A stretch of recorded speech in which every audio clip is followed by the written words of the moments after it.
আজকে আমরা ফিজিক্সের আধুনিক পদার্থবিজ্ঞান ও ইলেকট্রনিক্স এই অধ্যায়টুকু পড়ব।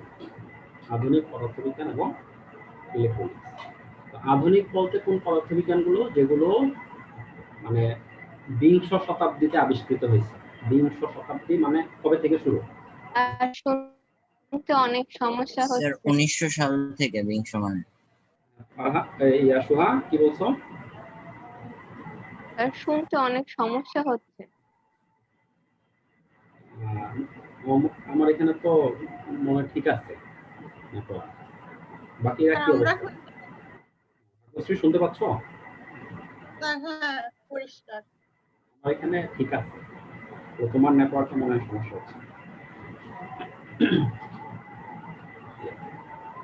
আমার যদি কারেন্ট চলে যায় তাহলে সমস্যা হয়, মোবাইলের নেটওয়ার্ক দিয়ে হলে সমস্যা।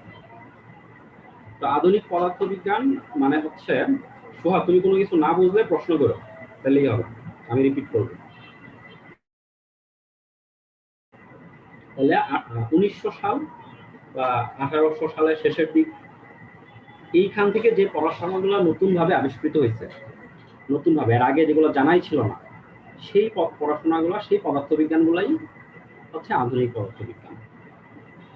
ঠিক আছে, তাহলে এখন আমরা শুরু করি আধুনিক পদার্থবিজ্ঞানের।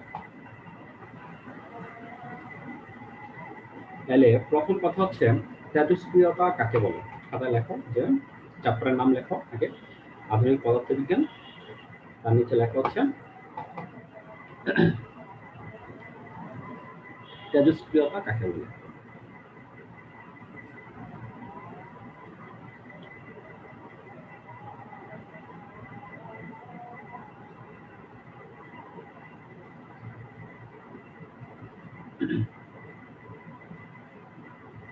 তেজস্ক্রিয়তা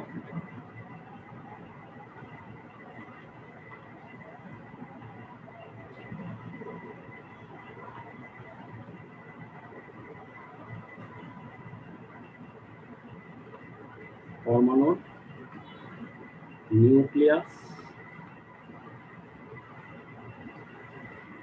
ভেঙে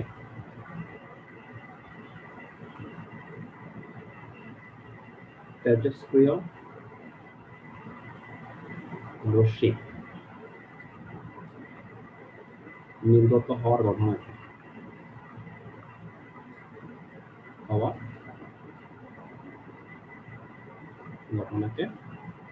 তেজস্ক্রিয়তা বলে।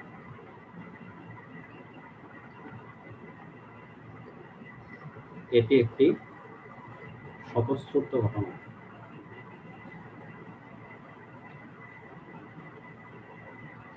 স্বতঃস্ফূর্ত ঘটনা।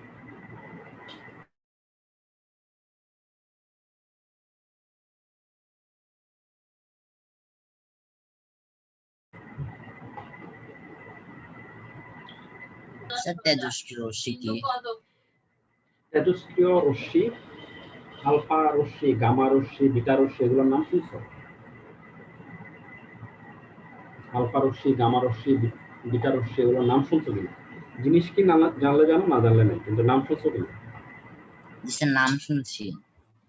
এই রশ্মিগুলো হচ্ছে তেজস্ক্রিয় রশ্মি। এগুলা তার মানে মূল ঘটনা হচ্ছে কি, একটা পরমাণু নিউক্লিয়াস ভেঙে যাবে। কার্বন তো আমরা চিনি, কার্বনের নিউক্লিয়াসের ভর সংখ্যা কত? কার্বনের নিউক্লিয়াসের ভর সংখ্যা কত? কে বলতে পারবে? কার্বনের নিউক্লিয়াসের ভর সংখ্যা কত? 24। কার্বনের 12টা হচ্ছে মেইন, 12 আইসোটোপ আছে। 12 আইসোটোপ আছে। কার্বনের 6 না, 6 মানে 12। আবার কার্বন 13 আইসোটোপ আছে। এটা কি জানো তোমরা? সুহা আছো ক্লাসে?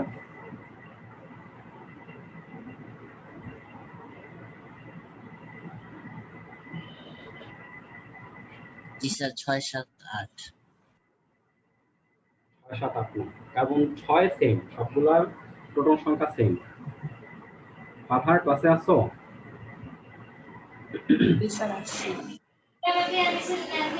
কার্বনের ভর সংখ্যা মেজরিটি বেশিরভাগ ক্ষেত্রে 12। আমরা যদি কেমিস্ট্রির একটা অঙ্ক করি, ওই যে অঙ্কগুলো থাকে যে ক্লোরিনের হচ্ছে দুইটা থাকে, একটা হচ্ছে ক্লোরিন কত 35 থাকে, আর একটা কি থাকে ক্লোরিন 36 থাকে, এটার থাকে 75%, এটার থাকে মানে একটা এরকম একটা অঙ্ক ছিল না? 25% হলে গড় পারমাণবিক জি ভর স্যার, কত? একটা অঙ্ক ছিল। আর হ্যাঁ, মনে আছে? তুমি আমাকে জিজ্ঞাসা করছিলে যে গড় পারমাণবিক ভর, এরকম অঙ্ক আছে না? বের করতে হয়, অঙ্ক আছে। তার মানে এই ক্লোরিনের একটা পরমাণু, ক্লোরিন পরমাণু কিন্তু অনেক ভেরিয়েশন আছে। ক্লোরিন 35 আছে, ক্লোরিন আবার 36 আছে। ঠিক এরকম কার্বন, বেশিরভাগ কার্বন পরমাণুর ইয়া কি ভর সংখ্যা 12, কিন্তু কার্বন 13 আছে, কার্বন 14 আছে। এই যে কার্বন 13 ও 14 এগুলো হচ্ছে অস্থিতিশীল নিউক্লিয়াস, কারণ নিউক্লিয়াসটা প্রয়োজনের তুলনায় ভারী বা স্থিতিশীল না। ঠিক আছে, তখন কি হয়, কার্বন 13টা ভেঙে যায়। কার্বন 13 6 13, হ্যাঁ, এটা ভেঙে যায়, কার্বন 6 12 হয়ে যায়। তাইলে কমে গেল এখান থেকে, বলতো এখান থেকে কি কমে একটা গেল? নিউট্রন চলে গেছে। নোভা আসো ক্লাসে। এই যে 13 জিনিসটা কি জিনিস বলতো? এই 13 জিনিসটা কি জিনিস? এটা কি নোভা? এই 13টা কি সামিয়া? এই 13টা কি? এটা কি সংখ্যা? আমরা একটা পরমাণু এইখানে কি সংখ্যা লিখি আর এখানে কি সংখ্যা লিখি? উপরে এটা কি সংখ্যা? পূর্ণতা। উপরে এটা কি সংখ্যা, নিচে ভর সংখ্যা। এটা হচ্ছে ভর সংখ্যা। ভর সংখ্যাতে কি থাকে? ভর সংখ্যা কিসের যোগফলের সমান? ভর সংখ্যা কিসের যোগফলের সমান? স্যার প্রোটন আর নিউট্রনের। প্রোটন আর নিউট্রনের যোগফলের সমান। প্রোটন আর নিউট্রনের যোগফল, তার মানে প্রোটন আর নিউট্রন। তার মানে 13টা কি? সুহা আসছো ক্লাসে? সুহা, জি স্যার। 13টা হচ্ছে ভর সংখ্যা, মানে জি স্যার। প্রোটন এবং নিউট্রন সংখ্যা। এখন এই 6টা কি? 6টা পাঠান, এই 6 জিনিসটা কি? 6 হচ্ছে প্রোটন। প্রোটন সংখ্যা। তাহলে এই যে কার্বন 13, এখানে নিউট্রন কয়টা? কার্বন 13, নিউট্রন হচ্ছে 7টা। আর কার্বন 12তে নিউট্রন কয়টা? এই যে কার্বন এই পাশে 12, এটাতে নিউট্রন কয়টা? 6টা। তার মানে এই কার্বন 13 যখন ভেঙে গেল, কার্বন 13 যখন ভেঙে কার্বন 12 হয়ে গেল, তাহলে তখন সাথে কি বাকি রইল? কার্বন 12 সাথে কি যোগ হলে তাহলে কার্বন 13 হবে? কার্বন 12 সাথে কি যোগ হলে কার্বন 13 হবে? নিউট্রন যোগ হলে। ঠিক আছে, তাহলে তার মানে কার্বন 12 সাথে থেকে কি বের হয়েছে? একটা নিউট্রন বের হয়েছে। এই কার্বন 13টা যখন ভেঙে গেছে, তখন কার্বন 12 উৎপন্ন হয়েছে এবং সাথে কি বের হয়েছে? একটা নিউট্রন বের হয়েছে। বুঝা গেছে? এখন আমরা নিচে সমতা ঠিক করি। নিচে প্রোটন সংখ্যা এখানে 6, এখানে 6, তাহলে এখানে কত দিতে হবে? মিলাইতে গেলে 0 দিতে হবে, 0। তাহলে নিউট্রনের পারমাণবিক সংখ্যা হচ্ছে 0, কারণ নিচের একটা প্রোটন, নিউট্রনের ভিতর তার প্রোটন নাই, তার মানে এটা হচ্ছে 0। আর উপরে 13, এখানে 12, এখানে দিতে হবে কত মিলানোর জন্য? 1, কারণ নিউট্রনের কিন্তু ভর আছে, নিউট্রনের ভর হচ্ছে 1। তাহলে কার্বন 13 এর হ্যাঁ বলো সামিয়া। স্যার এখানে 0 12 এটা কি প্রোটন? এটা স্যার এখানে 12টা প্রোটন আর একটা নিউট্রন, সেটা কি বোঝানো হয়েছে? হ্যাঁ, এখানে এই 12টা কি জিনিস? এই 12 এটা কি ভর সংখ্যা না? এই 12 মানে হচ্ছে 6টা প্রোটন 6টা নিউট্রন, 6টা প্রোটন 6টা নিউট্রন। তার মানে এই কার্বন 12 এর সাথে একটা নিউট্রন যোগ হলে কি তৈরি হয়? কার্বন 13 তৈরি হয়। এই কথাটা কি বুঝছো সামিয়া? হ্যাঁ স্যার। তাহলে নোভা, কার্বন 13 ভেঙে গেলে কি উৎপন্ন হয়? কার্বন 13 ভেঙে গেলে কি উৎপন্ন হয় নোভা? নোভা ক্লাসে নাই? জি স্যার। কি? কার্বন 13 ভেঙে গেলে কি উৎপন্ন হয়? জি স্যার জানি না। Carbon carbon 12। কার্বন 12 আর সাথে কি উৎপন্ন হয়? তুমি কি এতক্ষণ ক্লাস নিউট্রন। তুমি কি এতক্ষণ ক্লাসে ছিলা নোভা? জি স্যার ছিলাম। তাহলে কার্বন 13টা যখন ভেঙে গেল আমরা এই সমীকরণ থেকে দেখতে পাই, তাহলে কি উৎপন্ন হইলো? কার্বন 12 উৎপন্ন হইলো আর হচ্ছে একটা নিউট্রন উৎপন্ন হলো, একটা নিউট্রন উৎপন্ন হলো। তাহলে এই যে নিউট্রনটা যে বেরোবে, নিউট্রনটা কিন্তু ধরো একটা এটা হচ্ছে নিউক্লিয়াস, এটা হচ্ছে কার্বন 13 নিউক্লিয়াস। হ্যাঁ, এটা সুন্দর করে রাখি। তার মানে এখানে কি আছে? 6টা আছে কি? 1 2 3 4 5টা 6টা 7টা 7টা আর হচ্ছে 7টা আছে কি নিউট্রন। আর এখানে আরো 6টা আছে কি? 1 2 3 4 5টা 6টা। তাহলে এই জিনিসটা হলো কি কি জিনিস? এই জিনিসটা হলো কার্বন 13। এটা যখন ভেঙে গেল, এটা এই নিউক্লিয়াসটা যখন ভেঙে গেল তখন কি হলো? এই 7টা প্রোটনের জায়গায় হলো হচ্ছে কি 6টা প্রোটন।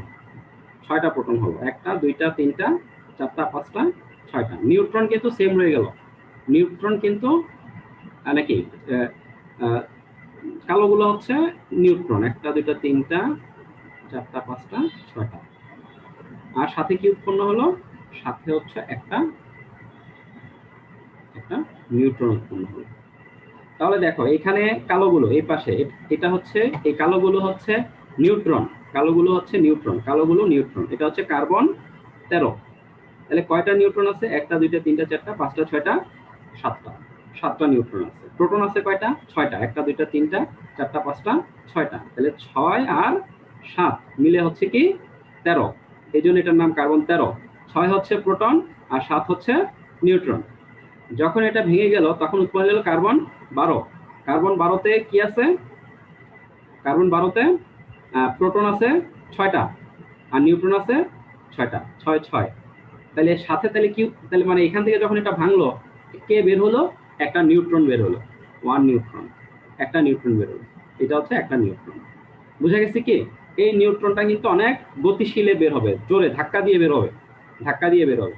অর্থাৎ এটা যদি আমরা যদি এখানে অনেকগুলা কার্বন 13 রেখে দেই, এখানে ধরো অনেকগুলা কার্বন 13 আছে, তাহলে এটা থেকে নিউট্রন বেরোচ্ছে, নিউট্রন বেরোচ্ছে, নিউট্রন বেরোচ্ছে। এগুলো হচ্ছে নিউট্রন, এগুলো হচ্ছে নিউট্রন।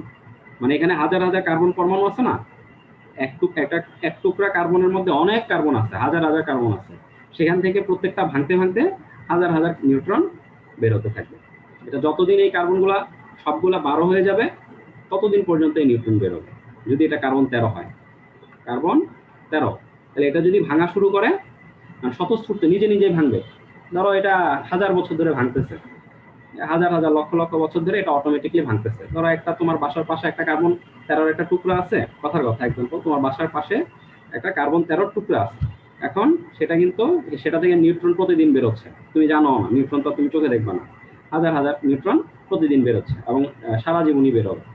যতদিন এই কার্বন 13 আছে সবগুলা কার্বন 13 কার্বন 12 হওয়ার আগ পর্যন্ত বের হতেই থাকবে। বুঝাতে কি পারলাম? এটা স্বতঃস্ফূর্ত ঘটনা, প্রাকৃতিক ঘটনা। হ্যাঁ বলো মাহির। স্যার মানে বাইরে থেকে একদম কোনো চাপ দিতেই হবে না? আর কিছুই করা লাগবে না এটা, কারণ তার নিউক্লিয়াসটা অস্থিতিশীল। এই নিউক্লিয়াসটা অস্থিতিশীল, সে অটোমেটিকলি এটা ভাঙতে থাকবে। এটা তুমি তাপমাত্রা দিয়েও ভাঙা বন্ধ করতে পারবে না, চাপ দিয়েও ভাঙা বন্ধ করতে পারবে, তুমি কোনোভাবে তুমি এটা ভাঙা বন্ধ করতে পারবে না, কারণ এখানে অনেক এনার্জি চলতেই থাকবে এবং এটা চলতেই আছে। এটা এমন না যে আজকে শুরু হইলো এরকম ব্যাপারটা, এটা যখনই এই জিনিসটা তৈরি হয়েছে তখন থেকে এই ঘটনা ঘটতেছে। নিউট্রন যদি এগুলা আমার শরীরে আসে তাহলে কি আমার শরীরে ক্ষতি হবে? না, একটা দুইটা নিউট্রনে তোমার ক্ষতি হবে না। এখন এটা যদি তোমার গামা রশ্মি হয় তাহলে ক্ষতি হবে, এটা যদি গামা রশ্মি হয় তাহলে ক্ষতি হবে। ওইসব এলাকায় এটা কি রশ্মি? গামা একটা রশ্মি আসতেছে, এটা হচ্ছে নিউট্রনের রশ্মি, নিউট্রন রে বলা হয়, নিউট্রন রে। তাহলে তার মানে এই যে ঘটনাটা কি ঘটলো এখানে বলতো? নিউক্লিয়াস ভেঙে গেল, পরমাণুর নিউক্লিয়াস ভেঙে গেল, স্বতঃস্ফূর্ত ভাবে নিউক্লিয়াসটা ভেঙে গেল এবং সেখান থেকে কি বেরোলো? রশ্মি বেরোলো। এগুলাকে বলে তেজস্ক্রিয় রশ্মি বা নিউক্লিয়ার রশ্মি, তেজস্ক্রিয় রশ্মি। তার মানে ঘটনাটা কি ঘটলো সামিয়া? ঘটনাটা কি ঘটলো সামিয়া? জি স্যার। কি ঘটনা ঘটলো এখানে? আমরা কি ঘটনা দেখলাম? একটা পরমাণুর, স্যার বলো। আমরা দেখ 13 কার্বনের থেকে 12 কার্বন এবং একটা নিউট্রন উৎপন্ন হয়েছে। আমরা যেটা দেখলাম যে একটা পরমাণু ছিল, সেই পরমাণুর নিউক্লিয়াসটা অটোমেটিকলি ভাঙতে আছে এবং কি নির্গত হচ্ছে? তেজস্ক্রিয় রশ্মি নির্গত হচ্ছে। এই ঘটনাটাকে বলা হচ্ছে তেজস্ক্রিয়তা। তেজস্ক্রিয়তা কাকে বলে? পরমাণুর নিউক্লিয়াস ভেঙে তেজস্ক্রিয় রশ্মি নির্গত হওয়ার ঘটনাকে তেজস্ক্রিয়তা বলে। এটি স্বতঃস্ফূর্ত ঘটনা। স্যার এটা কত অধ্যায়? এটা হচ্ছে এই যে নিচে লেখা আছে চ্যাপ্টার 12 আধুনিক পদার্থবিজ্ঞান। চ্যাপ্টার 12 না 13 এটা হচ্ছে চ্যাপ্টার 13, চ্যাপ্টার 13, এটা 12 না, চ্যাপ্টার 13 আধুনিক পদার্থবিজ্ঞান। তাহলে তেজস্ক্রিয়তাটা কি, এটা কি ক্লিয়ার? নোভা তোমার কাছে ক্লিয়ার তেজস্ক্রিয়তা কি? জি স্যার। তাহলে আরেকবার তুমি কি বুঝছো অতটুকু বলো। স্যার, এটা কি তেজস্ক্রিয় রশ্মির প্রভাবে ইয়েটা ভাঙবে নাকি হচ্ছে নিউট্রন নির্গত হওয়ার ঘটনাটা? একটু কনফিউশন আছে। তোমার প্রশ্নটা কি? প্রশ্নটা বলো। মানে স্যার সংজ্ঞায় তো বলা হয়েছে যে পরমাণু নিউক্লিয়াস ভেঙে তেজস্ক্রিয় রশ্মি নির্গত হওয়ার ঘটনা, ঠিক আছে। এখন নিউট্রনটা পরমাণু নিউক্লিয়াসটা কি স্যার রশ্মির প্রভাবে ভাঙবে নাকি হচ্ছে গিয়ে নিউক্লিয়াসটা ভাঙার ফলে রশ্মি বের হয়। রশ্মি বের হওয়ার ফলে নিউক্লিয়াসটা ভাঙতেছে, বিষয়টা এরকম না। নিউক্লিয়াসটা ভাঙার পরে রশ্মি বের হয়। আচ্ছা, নিউট্রনটা হচ্ছে রশ্মি আকারে বের হয়। নিউট্রনটা রশ্মি আকারে বের হয়। তোমাকে ধরো একটা পাথর দিয়ে কেউ ঢিল দিলে পাথরের একটা রশ্মি হলো না? বুঝো না? তোমাকে কেউ পাথর দিয়ে একটা ঢিল মারলো, তাহলে পাথরটা একটা রশ্মি আকারে গেল না? গেল কিনা? এখন পাথরটা সরাসরি সোজা গেছে না ঢেউ আকারে গেছে সেটা অন্য ঘটনা। কিন্তু তোমাকে কেউ যদি একটা ঢিল দেয় পাথর দিয়ে, এটা তো তোমার দিকে একটা রশ্মি আকারে গেল। আলো যেটা আমরা আলোক রশ্মি বলি, এখন আলোকটা কি ঢেউ না একটা ওরকম পাথর নিক্ষেপ করলে যেরকম একটা কণা যায় সেরকম কণা? এটা কিন্তু সায়েন্টিস্টরাও হচ্ছে বলে যে দুইটা মিক্সচার। অনেক সময় আলোটা কণার মতো আচরণ করে, আবার অনেক সময় তরঙ্গের মতো ঢেউয়ের মতো আচরণ করে। এই রশ্মিগুলো কিন্তু এরকম। এটা যে তুমি রশ্মি মানে যে রে তরঙ্গ, আবার রশ্মি মানে যে কণা না, বিষয়টা এরকম কিন্তু না। একটা রশ্মি একই সাথে তরঙ্গ এবং একই সাথে কণা। আমি কি বুঝাইতে পারলাম না কঠিন লাগতেছে? হ্যাঁ, বুঝতে পারছো না? তার মানে এখানে তেজস্ক্রিয়তার মধ্যে দুইটা ঘটনা ঘটবে। তেজস্ক্রিয়তার মধ্যে কয়টা ঘটনা ঘটবে? দুইটা ঘটনা ঘটবে। এক নম্বর ঘটনা হচ্ছে পরমাণুর নিউক্লিয়াসটা ভাঙবে, পরমাণুর নিউক্লিয়াসটা ভাঙবে। দুই নম্বর ঘটনা সেখান থেকে রশ্মি বেরোবে।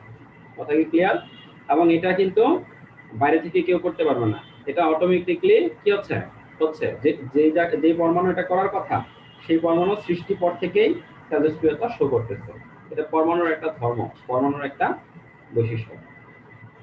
আমি কি বুঝাতে পারলাম? এটা যে তুমি এখন যদি প্রশ্ন স্যার এটা কেন ঘটলো বা এটা কখন ঘটবে, কেন ঘটলে উত্তর হচ্ছে কেন। কারণ এই ধরনের পরমাণু নিউক্লিয়াস যেমন কার্বন 12 কিন্তু ভাঙে না, কার্বন 13 ভাঙে, 14 ভাঙে। এগুলো অস্থিতিশীল নিউক্লিয়াস। এগুলো হচ্ছে কি অস্থিতিশীল নিউক্লিয়াস। আমি এগুলো কিন্তু এক্সাম্পল হিসেবে বোঝানোর জন্য দিচ্ছি। এখন দেখো, স্যার 14, হ্যাঁ এটাও ভাঙবে। শুধু একমাত্র 13ই খালি ভাঙে না, আর অন্যান্য সব কার্বন কি ভাঙে? 12 ভাঙবে না, কার্বন 12 যেটা সেগুলো ভাঙবে না, মানে যেগুলোর ইয়াতে নিউক্লিয়াসে 12টা থাকে, 6টা প্রোটন 6টা 14 যদি নিউট্রন। ভাঙে তাহলে কি নিউটন 8টা আসবে? দেখতে হবে, রিঅ্যাকশন করে দেখতে হবে। আগে আমরা ওই বিক্রিয়া যাব। আমরা আগে যেটা শিখতেছি সেটা হচ্ছে তেজস্ক্রিয়তা জিনিসটা কি আমরা বুঝতে পারছি কিনা। তেজস্ক্রিয়তা জিনিসটা আমরা এটা কিন্তু আচ্ছা, এটা কেন হবে বললাম যে নিউক্লিয়াসটা অস্থিতিশীল। এখন এটা কখন হবে? ওই পরমাণু যখন তৈরি হয়েছে তখন থেকে এটা হইতেছে। একটা পরমাণু, আচ্ছা একটা মিনিট।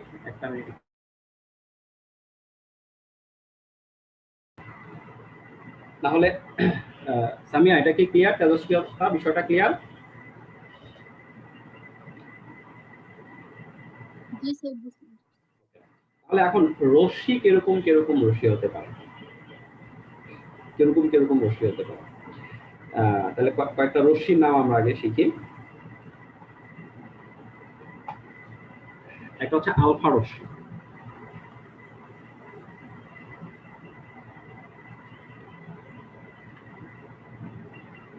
আলফা রশ্মি, এটাকে আলফা দিয়ে প্রকাশ করা হয়। বিটা রশ্মি, একে বিটা দিয়ে প্রকাশ করা হয়। গামা রশ্মি, একে গামা দিয়ে প্রকাশ করা হয়।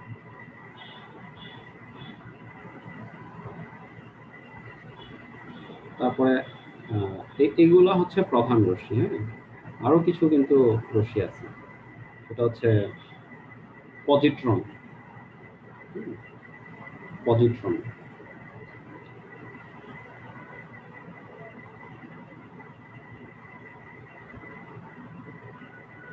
Positron,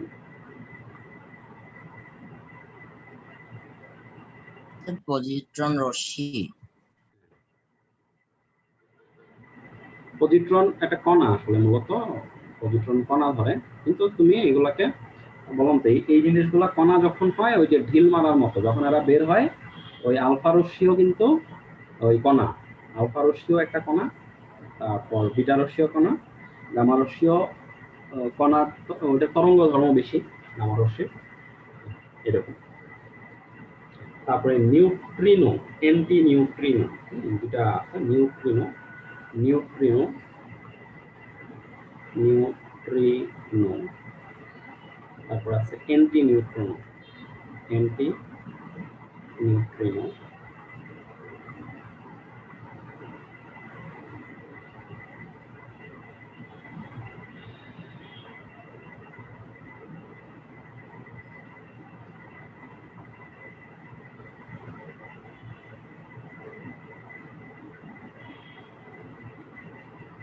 anti neutrino.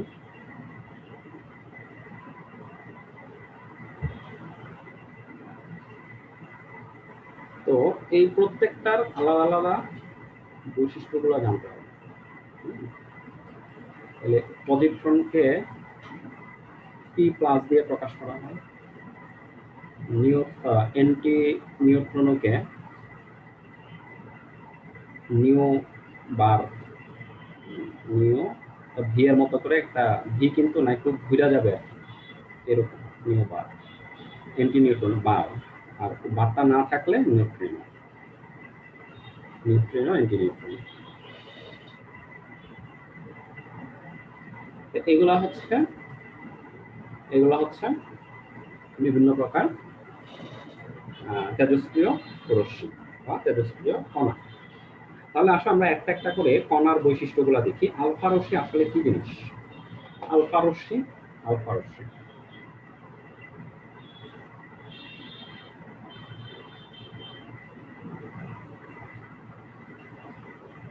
তাহলে আলফা রশ্মি কোথা থেকে বের হয়? আলফা রশ্মি কোথা থেকে বের হয় ফারহান? স্যার হিলিয়াম নিউক্লিয়াস থেকে। হিলিয়াম নিউক্লিয়াস থেকে বের হয় না। আলফা রশ্মি কোথা থেকে বের হয়? নিউক্লিয়াস থেকে বের হয়। পরমাণুর কোনো একটা পরমাণুর নিউক্লিয়াস থেকে বের হয়, তেজস্ক্রিয়তার ফলে, অর্থাৎ পরমাণুর ভাঙার ফলে আলফা রশ্মি বের হয়। আলফা রশ্মির চার্জ হচ্ছে দ্বি ধনাত্মক চার্জ যুক্ত, দ্বি ধনাত্মক চার্জ যুক্ত, অর্থাৎ দুইটা পজিটিভ চার্জ, দুইটা পজিটিভ চার্জ, দুইটা পজিটিভ চার্জ। এর প্রোটন সংখ্যা 2, প্রোটন সংখ্যা 2। আলফা রশ্মিতে দুই, মানে আলফা রশ্মি বা কণাটাতে দুইটা প্রোটন আছে। নিউট্রন সংখ্যা 2, নিউট্রন সংখ্যা 2। তাহলে ভর সংখ্যা কত হবে? 4। 4 ভর সংখ্যা হচ্ছে 4। এখন এটার অপর নাম হিলিয়াম নিউক্লিয়াস। হিলিয়াম নিউক্লিয়াস থেকে বের হয় না, আলফা রশ্মি নিজেই একটা হিলিয়াম নিউক্লিয়াস। তাহলে অবশ্যই হিলিয়ামের চেয়ে অনেক বড় পরমাণু থেকে বেরোতে হবে, কারণ হিলিয়ামের ভিতর থেকে তো আর হিলিয়াম বেরোতে পারবে না, পারবে ভাইয়া? হিলিয়ামের ভিতর থেকে তো আর হিলিয়াম বেরোতে পারবে মানে ইউরেনিয়াম 238 92, এর ভিতরে 92টা কি আছে? প্রোটন আছে। প্রোটন আছে। ওই 238 থেকে 92 বিয়োগ করলে যতটা হয় ততটা নিউট্রন আছে, সেখান থেকে দুইটা প্রোটন দুইটা নিউট্রন একসাথে হয়ে বেরোতে পারবে। তখন যেটা বেরোবে সেই জিনিসটার নাম হবে হিলিয়াম নিউক্লিয়াস বা আলফা রশ্মি। তাহলে আলফাকে আমরা এভাবে লিখতে পারি, প্রতীক দিয়ে যদি আমরা লিখি আলফা, এখানে 2, তাহলে এখানে ভর সংখ্যা কত? 4, আর পজিটিভ চার্জ কত? 2 প্লাস। তাহলে আলফার নিচে 2 তার মানে হচ্ছে দুইটা প্রোটন, উপরে 4 মানে 4 ভর সংখ্যা, আর ওই পাশে 2 প্লাস মানে হচ্ছে দুইটা পজিটিভ চার্জ। বুঝা গেল? বুঝলাম না। আলফা রশ্মি ক্লিয়ার সবার কাছে? জি স্যার। জি স্যার।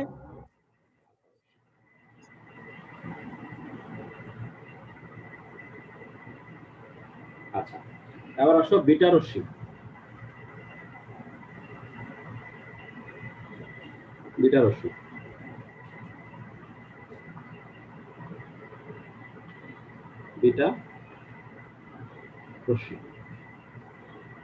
বিটা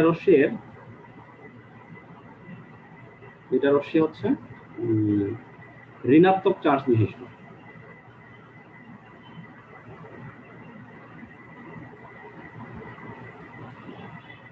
ঋণাত্মক। এখন তোমার প্রশ্ন হতে পারে, স্যার এগুলো তো বের হচ্ছে পরমাণুর কি থেকে? নিউক্লিয়াস থেকে। নিউক্লিয়াসে আবার ঋণাত্মক চার্জ আছে নাকি?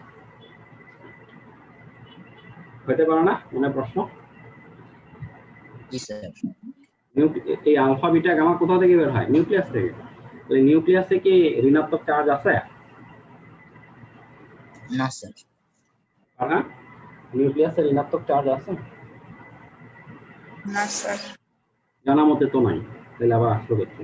এই জন্য এটা আধুনিক পদার্থবিজ্ঞান, মানে নতুন কিছু আবিষ্কৃত হয়েছে এই পদার্থবিজ্ঞান গুলাতে। আমরা এটা দেখবো কোথায় নিউক্লিয়াসে বিটা রশ্মি আসলো কিভাবে।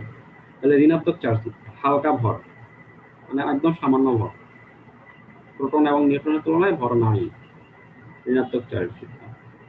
তারপর আর কি? হালকা ভর।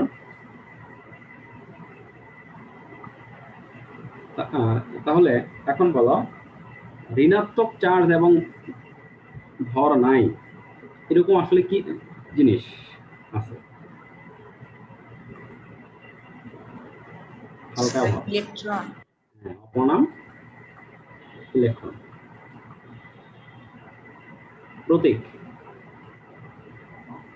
প্রতীক তাহলে বিটা বা ই মাইনাস। ই মাইনাস কেন?